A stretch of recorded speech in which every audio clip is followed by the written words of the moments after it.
জনাব তারেক রহমান এবং আজকের গণপ্রজাতন্ত্রী বাংলাদেশ সরকারের মাননীয় প্রধানমন্ত্রীর কাছে আমরা অনুরোধ রাখব যে আপনি দেশের দায়িত্ব গ্রহণ করেছেন, প্রধানমন্ত্রী হয়েছেন, আপনাকে লাল সালাম। সেই সাথে আপনার কাছে আমরা প্রত্যাশা করব যে আমাদের কর্মচারীদের দীর্ঘ 10 বছরের যে লাঞ্ছনা বঞ্চনা, আমাদের যে দাবির, সেটার অবসান আপনি ঘটাবেন। আমরা আশা করব আপনার প্রথম সংসদ অধিবেশনেই আপনি আমাদের সেই 10 বছরের চাওয়া নবম পে স্কেলকে আপনি পাশ করবেন সংসদে। মহান সংসদে আমাদের সেই বিল পাশ হবে বলে আমরা প্রত্যাশা করি এবং আমরা চাই যে যেহেতু অন্তর্বর্তীকালীন সরকারের সময় আমাদের চাওয়া ছিল জানুয়ারি 26 থেকে কার্যকর, আমরা সেই হিসাবেই কার্যকর চাই। যদিও এটা যদি আগামী জুলাই থেকেও বাস্তবায়ন করা হয় তবুও আমরা অসন্তুষ্ট হব না, কেননা যেহেতু সরকার গঠন করেছে ফেব্রুয়ারিতে, সেই হিসাবে পিছন থেকে তারা দিবেন কিনা এটা আসলেই একটা চিন্তার বিষয়। তো যাই হোক, আমরা চাইব আগামী জুলাইতে, আগামী যে 1 জুলাই, আগামী যে বাজেট এবং আগামী যে অর্থ বছর একেবারে সম্পূর্ণ না হলেও আংশিক আপনারা বাস্তবায়ন করবেন, এটা আমরা প্রত্যাশা করি এবং জোর দাবি জানাচ্ছি। কেননা হয়তো নতুন সরকার হিসাবে শপথ নিয়ে নতুন সরকার গঠন করে আপনারা অনেক অনেক কিছু আপনাদেরকে সহ্য করতে হবে। দেশের আর্থিক অবস্থা আরো অনেক কিছু বিষয় আছে, যার কারণে আমরা আপনাদেরকে অনুরোধ করব যে অন্তত আংশিক হলেও জুলাই থেকে যাতে আমাদের পে স্কেল বাস্তবায়ন হয়। যারা আমার লাইভে আছেন সবাইকে বলবো যে প্রিয় ভাই, আমরা এই মুহূর্তে আমরা রাস্তায় কোনো আন্দোলন কর্মসূচি দিতে না পারলেও আমরা কিন্তু সোশ্যাল মিডিয়াতে আমরা আন্দোলন করতে পারি। সোশ্যাল মিডিয়াতে আপনাদের লেখনী দ্বারা আমরা যে লেখি, আমাদের লেখনী দ্বারাও আমাদের দাবিগুলি কিন্তু আমরা মাননীয় প্রধানমন্ত্রীর কাছে আমরা কিন্তু পৌঁছাতে পারি। আপনারা যদি সবাই স্বতঃস্ফূর্তভাবে আপনার দাবিটা প্রচার করেন, সোশ্যাল মিডিয়ায় সবাই যদি আমরা আমাদের দাবির কথাগুলি তুলে ধরি, তাহলে কিন্তু অবশ্যই আমাদের দাবির কথাগুলি মাননীয় প্রধানমন্ত্রীর কাছে পৌঁছাবে। কেননা সোশ্যাল মিডিয়া হচ্ছে এখন এমন একটা যুগ, এমন একটা সময় যখন আমাদের এই দাবিগুলি পৌঁছাতে চিঠি লাগে না, পত্র লাগবে না, কোনো কিচ্ছু লাগবে না, জাস্ট মিডিয়াতে আপনারা তুলে ধরবেন আর সেগুলিকে ভাইরাল করবেন। প্রচার করতে হবে, আমাদের দাবির কথাগুলিকে ব্যাপকভাবে প্রচার করতে হবে, যাতে মাননীয় প্রধানমন্ত্রীর দৃষ্টিগোচর হয়, মাননীয় প্রধানমন্ত্রীর নজরে আসে। আরেকটা কথা আমি আপনাদেরকে যেটা স্পষ্টভাবে বলতে চাই, যে আপনারা দেখেছেন দীর্ঘকাল থেকে আমরা এই পে স্কেলের জন্য আন্দোলন সংগ্রাম করছি। সেই আন্দোলন সংগ্রামে আপনারা দেখেছেন যে যখন আমরা প্রোগ্রাম থ্রো করেছি, মানববন্ধন কিংবা অন্যান্য কর্মসূচি, তখন আপনাদেরকে আমরা মাঠে পাইনি, তেমন কেউ আপনারা মাঠে আসেননি। তার আরেকটা কারণ ছিল আমাদের সাংগঠনিকভাবে আমাদের শক্তি ছিল না। তার মানে আমাদের সংগঠন ছিল কিন্তু সংগঠনগুলির কোনো বেস ছিল না, সংগঠনগুলির ভিত্তি ছিল না। আমাদের সংগঠন, অনেক সংগঠন আছে কিন্তু মাঠ পর্যায়ে বা তৃণমূল পর্যায়ে আমাদের কোনো শাখা কমিটি নেই।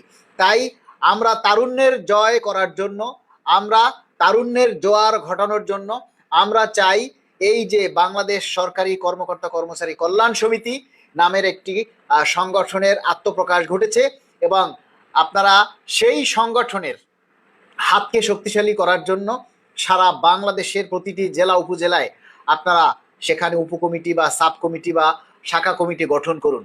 যে এই কমিটিগুলি যদি গঠন হয় তাহলে কিন্তু আমরা আমাদের সাংগঠনিকভাবে আমরা শক্তিশালী হব এবং যে কোনো আন্দোলন কর্মসূচি ঘোষণা করলে সেই সংগঠনের মাধ্যমে আমরা সবাইকে উপস্থিত পাবো।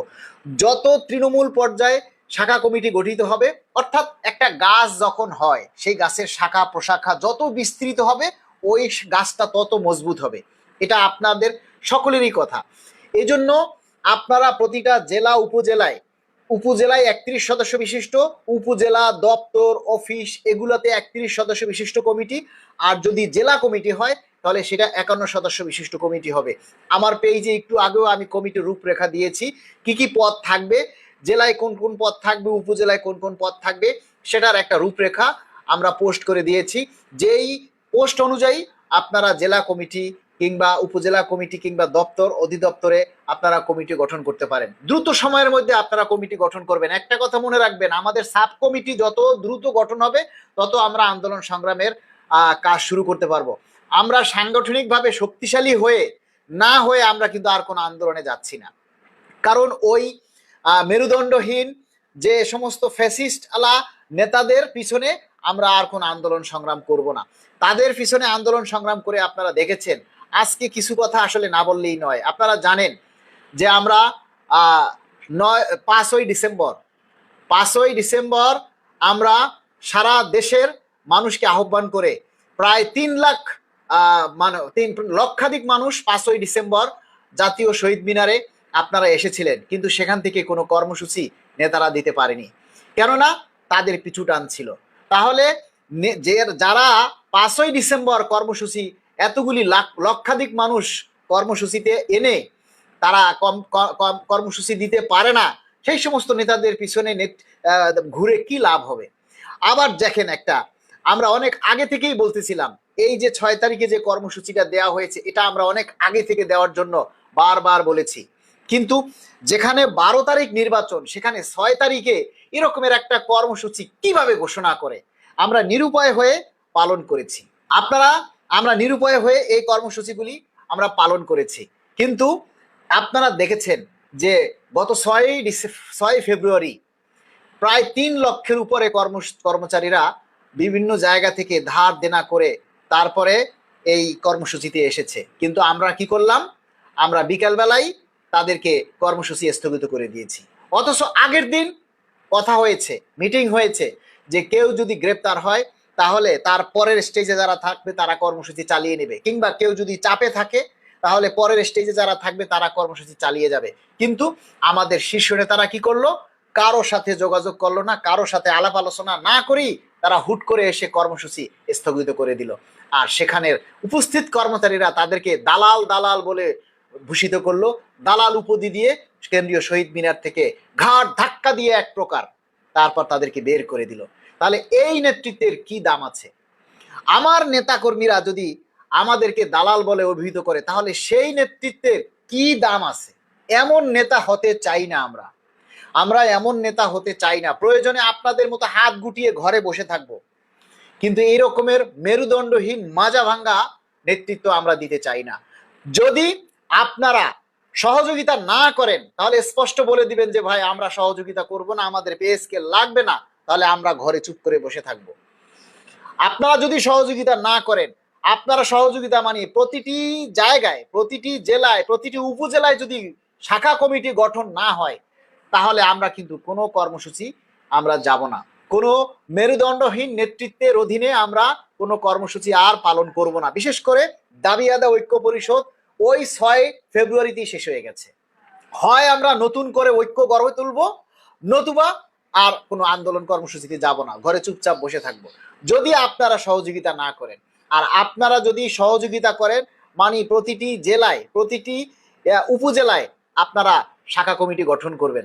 আপনারা অনেকেই বলেন যে ভাই আমি থাকতে চাই, আমি অমুক জায়গা থেকে থাকতে চাই, আমি অমুক জায়গা থেকে থাকতে চাই। নো, এভাবে না।